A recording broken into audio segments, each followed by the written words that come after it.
আল্লাহ কেন মানুষকে কষ্ট দেন, এর কারণ জানেন কি?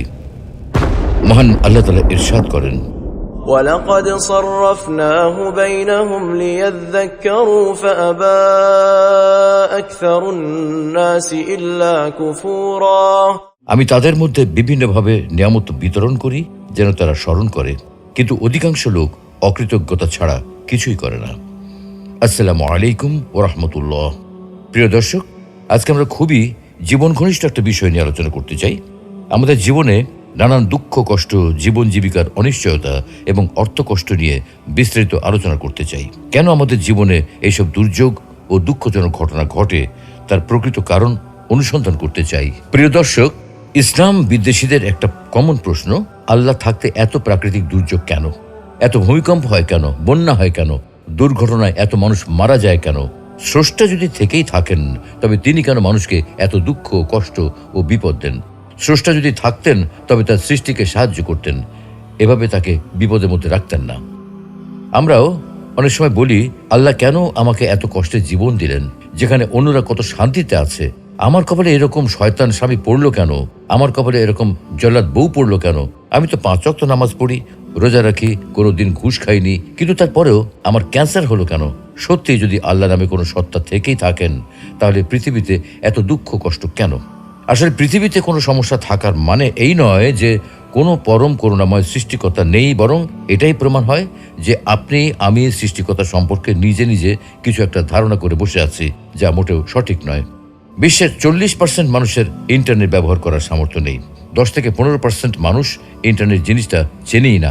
আপনি ইন্টারনেট ব্যবহার করেন তো? আপনি যখন এই ভিডিওটা দেখছেন, তখন বিশ্বের প্রতি 7 জনের মধ্যে অন্তত 1 জন মানুষ অভুক্ত বা না খেয়ে আছে। আপনি খেয়েছেন তো? বাংলাদেশে প্রতি মিনিটে অন্তত 1 জন মানুষ মারা যায়। আপনি যতক্ষণ ধরে এই ভিডিওটা দেখছেন, ততক্ষণে অন্তত 3 জন মানুষ মারা গেছে, আপনি এখনো বেঁচে আছেন। এভাবে আল্লাহ তাআলা বিভিন্নভাবে, নানা উপায়ে, বিভিন্ন ক্ষেত্রে আমাদেরকে নিয়ামত দান করেন। ইরশাদ হচ্ছে, وَلَقَدْ صَرَّفْنَاهُ بَيْنَهُمْ لِيَذَّكَّرُوا فَأَبَى أَكْثَرُ النَّاسِ إِلَّا كُفُورًا। আমি তাদের মধ্যে বিভিন্নভাবে নিয়ামত বিতরণ করি যেন তারা স্মরণ করে, কিন্তু অধিকাংশ লোক অকৃতজ্ঞতা প্রকাশ করা ছাড়া কিছুই করে না। আমরা যদি আল্লাহর নিয়ামত গুনতে থাকি, তাহলে কখনো তা গুনে শেষ করতে পারবো না। কিন্তু অধিকাংশ সময় আমরা এত বিপুল নিয়ামত পাওয়ার পরেও শুকরিয়া আদায় না করে উল্টো অকৃতজ্ঞতা প্রকাশ করি। বরং মহান আল্লাহ রাব্বুল আলামিন মানুষকে সবচেয়ে বেশি ভালোবেসে তার নিয়ামতের ভান্ডার মানুষের জন্য উন্মুক্ত করে দিয়েছেন। যেমন তিনি বলেন, أَلَمْ تَرَوْا أَنَّ اللَّهَ سَخَّرَ لَكُم مَّا فِي السَّمَاوَاتِ وَمَا فِي الْأَرْضِ وَأَسْبَغَ عَلَيْكُمْ نِعَمَهُ ظَاهِرَةً وَبَاطِنَةً। তোমরা কি দেখো না, আল্লাহ নভমণ্ডল ও ভূমণ্ডলে যা কিছু আছে সবই তোমাদের কাজে নিয়োজিত করে দিয়েছেন এবং তোমাদের প্রতি তার প্রকাশ্য ও অপ্রকাশ্য নিয়ামত সমূহ পরিপূর্ণ করে দিয়েছেন। তাহলে প্রশ্ন আসে যে, মহান আল্লাহ রাব্বুল আলামিন যদি মানব জাতিকে এত নিয়ামতি দিয়ে থাকেন, এত অনুগ্রহই করে থাকেন, তাহলে তিনি কেন মানুষকে বিপদ আপদে ফেলেন? মানুষকে কেন তিনি কষ্ট দেন? আর মানুষকে কষ্ট দিয়ে তার লাভটা কি? তাই আল্লাহ তাআলা নিজেই এই প্রশ্নের উত্তর দিয়েছেন। মানুষকে তিনি কেন কষ্ট দেন? এত অসীম রহমতের অধিকারী হওয়া সত্ত্বেও কেন তিনি মানুষকে বিপদ আপদ দেন? তার উত্তরে পবিত্র কোরআনুল কারিমে স্বয়ং আল্লাহ রাব্বুল আলামিন নিজেই বলেছেন, وَلَنَبْلُوَنَّكُمْ بِشَيْءٍ مِّنَ الْخَوْفِ وَالْجُوعِ وَنَقْصٍ مِّنَ الْأَمْوَالِ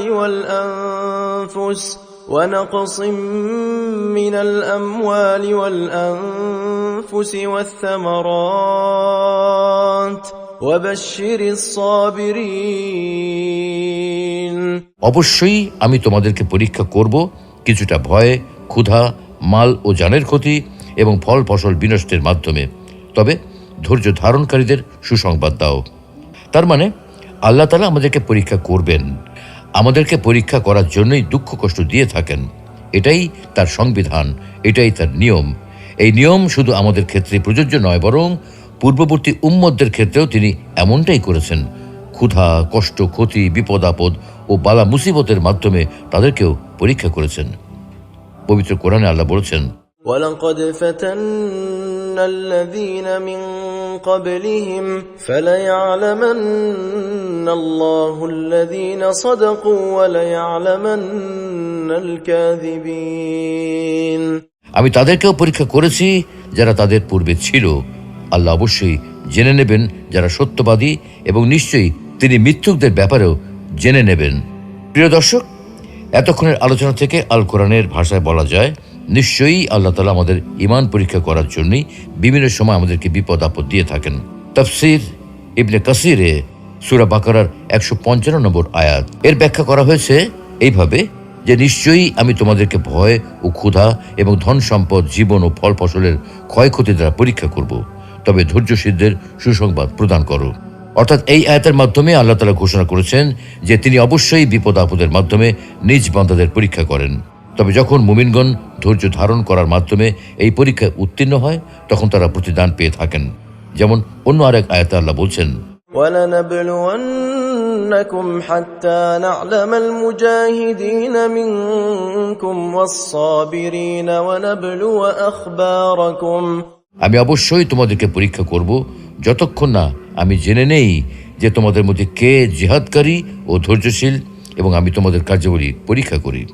আল্লাহ তাআলা মানুষকে কখনো পরীক্ষা করেন উন্নতি ও মঙ্গলের দ্বারা, আবার কখনো পরীক্ষা করেন অবনতি, অমঙ্গল, ভয় ও ক্ষুধা তথা অভাব দ্বারা। অর্থাৎ সামান্য ভয়ভীতি, কিছু ক্ষুধা, কিছু ধনমালের ঘাটতি, কিছু প্রাণের হ্রাস, অর্থাৎ নিজের ও অপরের, আত্মীয় স্বজনের এবং বন্ধু বান্ধবের মৃত্যু, কখনো মাঠে ফলানো উৎপাদিত ফসল, কখনো কলকারখানায় উৎপাদিত প্রোডাক্টের ক্ষতি, এইসব দ্বারা আল্লাহ তাআলা বান্দাদেরকে পরীক্ষা করেন। কিন্তু যারা এতে ধৈর্য ধারণ করেন তাদেরকে তিনি উত্তম প্রতিদান দান করেন। আর অসহিষ্ণু, অধৈর্য, তাড়াহুড়াকারী এবং নৈরাশ্যবাদীদের উপর শাস্তি অবতীর্ণ করেন। আর এজন্যই তিনি বলেন, আর ধৈর্যশীলদের সুসংবাদ প্রদান করো। কোন কোন মুফাসসির বলেন, এই আয়াতে ভয় দ্বারা মহান আল্লাহর ভয় এবং ক্ষুধা দ্বারা সাওম উদ্দেশ্য, আর কিছু ধন সম্পদের ঘাটতি দ্বারা যাকাত উদ্দেশ্য, কিছু প্রাণের হ্রাস দ্বারা রোগ ও দুর্ঘটনায় মৃত্যু উদ্দেশ্য, এবং ফল ফসলের ক্ষয়ক্ষতি দ্বারা সন্তান সন্ততির ক্ষতির উদ্দেশ্য।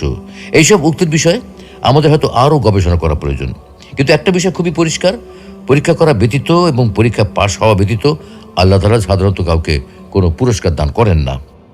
বিপদ আপদে আল্লাহর উপর নির্ভরশীলতার উপকারিতা। সুপ্রিয় দর্শক, উপরের আয়াতের ব্যাখ্যা বিশ্লেষণে আমরা দেখেছি যে আল্লাহ তাআলা ধৈর্যশীলদের পুরস্কার দান করেন। এখন কথা হলো, ধৈর্যশীল কারা? ধৈর্যশীলদের পরিচয় বর্ণনা করে আল্লাহ নিজে ঘোষণা দিচ্ছেন যে এই সব লোক তারাই যারা সংকট, সংকীর্ণতা ও বিপদ আপদের সময় ইন্না লিল্লাহ পড়ে এবং একথার দ্বারা নিজেদের মনকে সান্ত্বনা দেয় যে সেটা করার অধিকার আল্লাহর আছে। তখন বান্দার এই উক্তি ও মনোভাবের কারণে তার উপর আল্লাহর রহমত, দয়া ও অনুগ্রহ অবতীর্ণ হয়। সে শাস্তি হতে মুক্তি লাভ করে এবং সুপথ প্রাপ্ত হয়। আমিরুল মুমিনিন ওমর ইবনে খাত্তাব রাদিয়াল্লাহু তাআলা আনহু বলেন, সম্মান অর্জনের জন্য দুটি জিনিসের প্রয়োজন, একটি হলো সালাত আর একটি হলো রহমত। কিন্তু এই দুটির একটি মধ্যবর্তী জিনিস রয়েছে, আর সেটা হলো হিদায়াত। এগুলি ধৈর্যশীলরা লাভ করে থাকেন।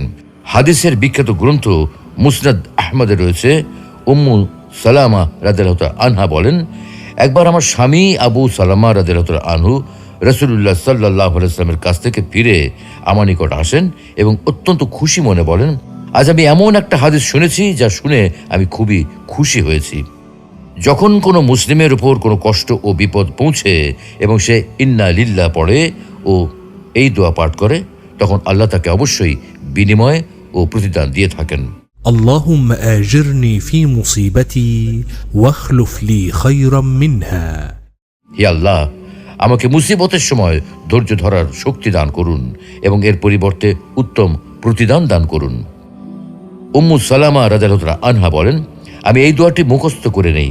অতঃপর আবু সালামা রাদিয়াল্লাহু তাআলা আনহার ইন্তেকাল হলে আমি পাঠ করি, ইন্না লিল্লাহি ওয়া ইন্না ইলাইহি রাজিউন, এবং এই দোয়াটি পড়ে নেই। কিন্তু আমার ধারণা হয় আবু সালামা রাদিয়াল্লাহু তাআলা আনহার চেয়ে ভালো স্বামী আমি আর কাকে পাবো। কিন্তু বাস্তবতা হচ্ছে, আমার ইদ্দত শেষ হওয়ার পর রাসূলুল্লাহ সাল্লাল্লাহু আলাইহি ওয়াসাল্লাম আমাকে বিয়ে করার ইচ্ছা প্রকাশ করেন। প্রস্তাব পেয়ে আমি বললাম, এটা তো আমার জন্য বড়ই সৌভাগ্যের ব্যাপার, কিন্তু আমার কিছু সমস্যা আছে। প্রথমত, আমি একজন অভিমানী নারী, না জানি এর কারণে কখন আমি আপনার অপছন্দের কোনো কাজ করে ফেলি, না জানি এ কারণে আল্লাহর নিকট আমার শাস্তি হয় নাকি। দ্বিতীয়ত, আমি একজন বয়স্কা নারী। তৃতীয়ত, আমার প্রাক্তন স্বামীর ঘরে ছেলে মেয়ে রয়েছে। তখন রাসূলুল্লাহ সাল্লাল্লাহু আলাইহি ওয়াসাল্লাম বলেন, দেখো, মহান আল্লাহ তোমার অভিমান দূর করে দেবেন, আর আমার বয়সও তো কম নয়, এবং তোমার ছেলে মেয়েও যেন আমারই ছেলে মেয়ে। আমি এই কথা শুনে বললাম, হে মহান আল্লাহ রাসূল, তাহলে আমার কোনো আপত্তি নেই। অতঃপর মহান আল্লাহর নবীর সাথে আমার বিয়ে হয়ে যায়, এবং মহান আল্লাহ সেই দোয়ার বরকতে আমার পূর্ব স্বামীর চেয়ে উত্তম স্বামী অর্থাৎ রাসূলুল্লাহ সাল্লাল্লাহু আলাইহি ওয়াসাল্লামকে দান করেন। আবু সিনান রহমতুল্লাহ আলাইহি